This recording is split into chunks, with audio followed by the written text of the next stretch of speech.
My name is Leslie Williams, and today's date is January 20th, 2012. And right now the time is exactly 7:59 a.m. in the morning. I'm getting ready to transfer some statements that when I approached the circulation counter at the University of San Diego. And I'm going to tell you something right now. I have literally flat out been gang-stalked by circulation staff, reference staff.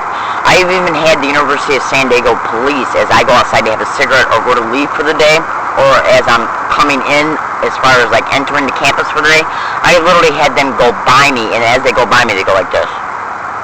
In their cars, literally like this. I could be standing waiting for the tram service, and one of them will go by me and do this. Because that's how that's in part the sensitization tactic they use. It's called visual anchoring. And that's done in order to be able to have multiple people get around you along your path, and as they're harassing you overtly through sensitization tactics, what they do is that they associate themselves to the campaign by doing specific things to get your attention, and then while they're mocking you and taunting you, they'll do this.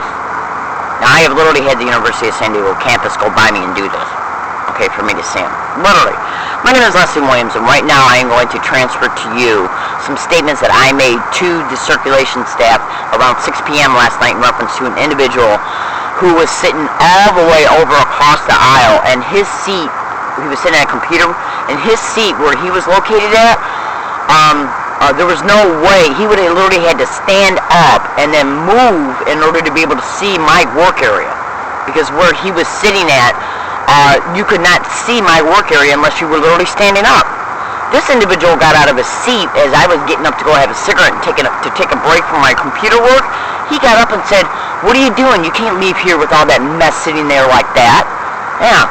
And this was to get my response in reference to how I respond to individuals who harass me. Now, I'm going to tell you something right now. This university campus is not going to flat out admit that I've been gang-stalked over there, especially since they use staff to do it. Flat out. Okay? So what they're going to do is try to make things that are caught that they can't handle, since they know I wear this digital tape recorder.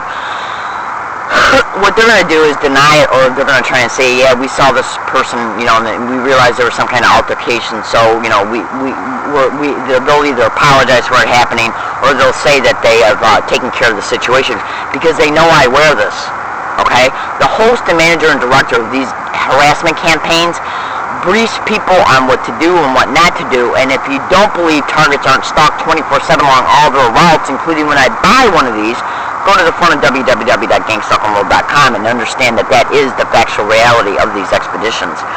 Now, so, what gang stalkers have done along my route from the very get-go, they did this in Michigan, they did this in Connecticut, and they did this in San Diego since I've been here.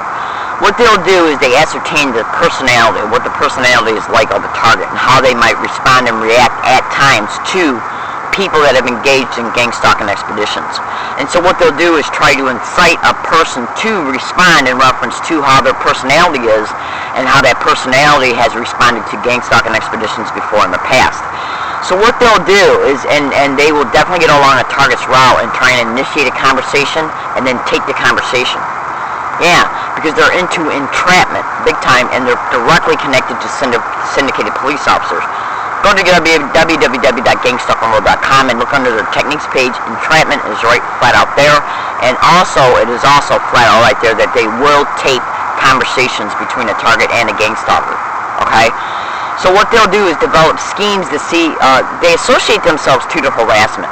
So when someone that they use approaches them through normal appearing means, or through means to where it's not outwardly apparent this person is engaging in gang stalking tactics, they'll provoke a target by getting in their space or minding their business or whatever, in order to be able to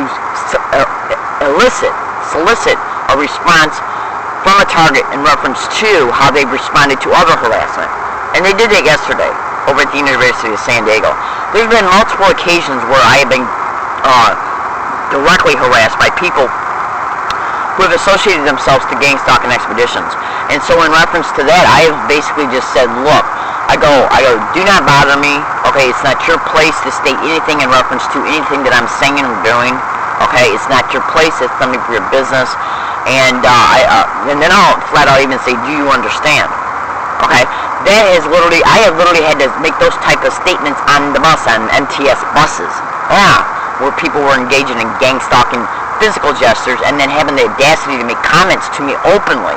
Okay, and then I would just say, hey, look, I go, this is not your place, okay, to be making any type of statements in reference to the theme of what they were saying, and then I would say, do you understand me?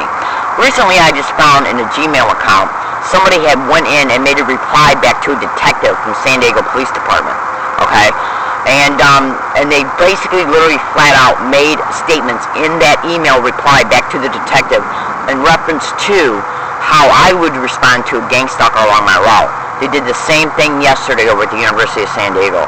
In other words, they mind your business because they know they have a pretty good idea what your verbal response might be in reference to how they're minding their business. Okay? And they basically just take the information down in reference to how you respond, and then what they'll do is literally infiltrate your Gmail accounts, and or they'll get online and post blogs in your name, pretending to be you, and they'll literally make statements like that because they realize that they have already gotten you responding to previous harassment in this way. Okay? So I'm going to tell you something right now. If I ever have to make any type of statements to the San Diego Police, the City Council, the Citizens Review Board, any police officer in the state of California, understand this and be clear.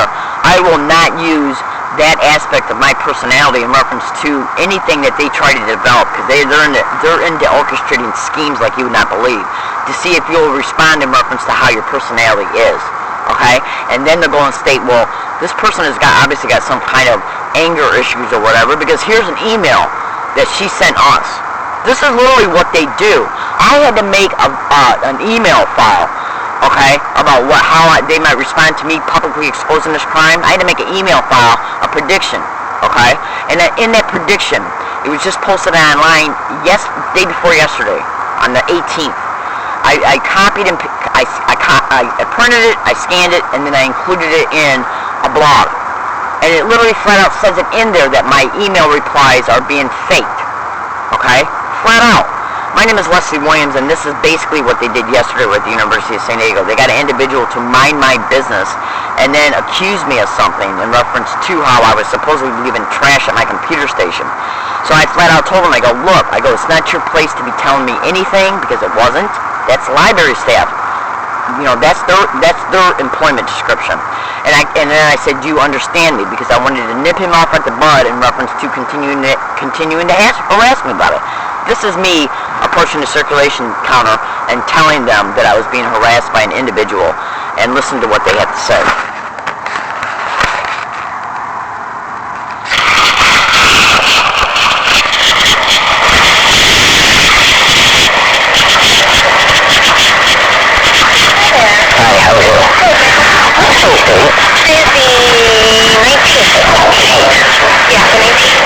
Are you sure? I'm double checking right now. It is? Yes, the 19th. Okay. Pretty much like I always do. And usually if I know they're kind of like you're harassing me. Okay. Talking to me about how I'm leaving trash or something over my computer station. Now when I leave, I always throw my trash out. Yeah. We wouldn't let you back if you didn't. So, maybe if you see him in the future, do you kind of take notice of him? I went and spoke with him because I saw some interaction between you, and I asked him what had happened, and he indicated that he was going to be leaving. So, I apologize if someone was bothering you. And he was like chasing up, and I don't really understand how he could see my computer. It's really none of his business. So we can take care of it. If we have a problem with you, we'll let you know. Thank you. Okay. Alright, so basically, I'm going to tell you another thing right now. People that work for a university are very skillful about what they say. They are aware that I wear this. I have flat out taken it off of my, because I wear a pouch attached to my undergarments. And there's been numerous occasions where I have literally taken this out of the undergarments that it's attached to with an extended microphone, which is this right here. Okay? I gotta wear this stuff in order to be able to protect myself in reference to me being harassed. Now, when I get up every morning, I make statements on my digital audio recorder that if anything happens along any of my routes, period, no matter where I'm at, where I go, and I'm descriptive about where I'm going. Okay, that it will be the direct concerted effort of this gang-stalking expedition. So they know I wear that. So they're very careful about what they say in reference to what's happening towards me, especially if I'm complaining about it. They'll act attentive, like they're concerned about it, or that the perpetrator's been approached and reprimanded, or whatever. Because let me tell you something right now. This has got human trafficking aspirations attached to it like you would not believe. They have flat out engaged in gang-stalking physical gestures towards me. Flat out. Even the woman I made a complaint to has engaged in the physical gestures so many times they literally cannot be counted on one hand. Flat out.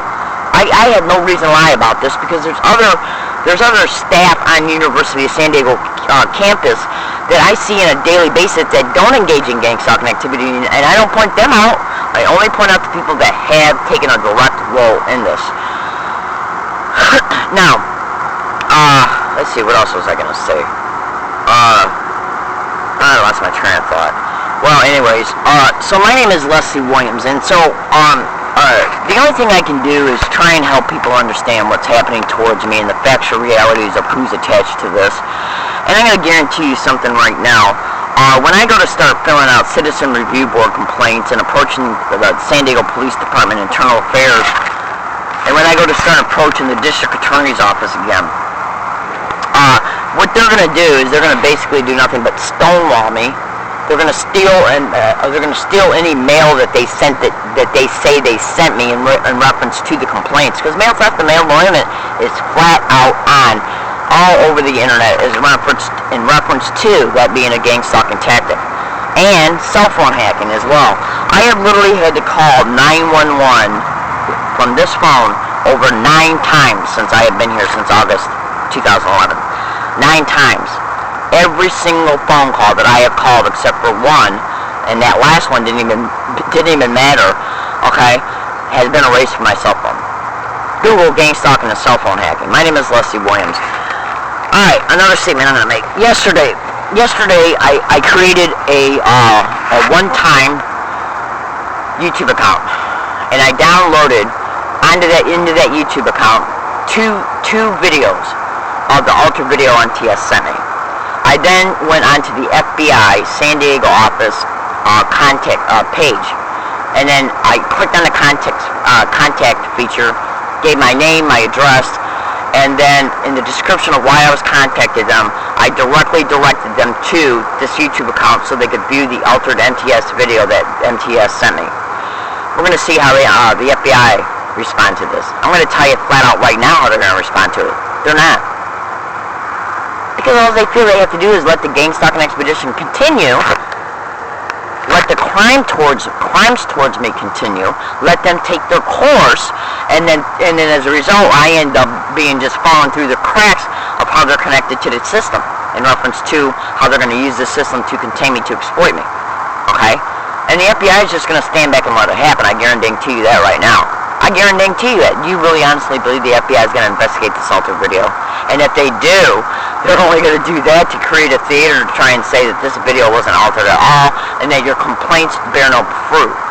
That MTS altered video was it was an obstruction of justice, for one, because it was the deliberate alteration of the materials of discovery evidence. That's right. That makes it a felony. Obstruction of justice and the deliberate manipulation of materials of discovery, which is basically nothing but another term that describes evidence. It's a felony. Flat out. And anybody can see that video that MTS sent me was altered. So my name is Leslie Williams. Today's date is January 20th, 2012. And this is a video in reference to me contacting the FBI yesterday from the University of San Diego on January 19, 2012, and what happened at the University of San Diego Library on January 19, 2012.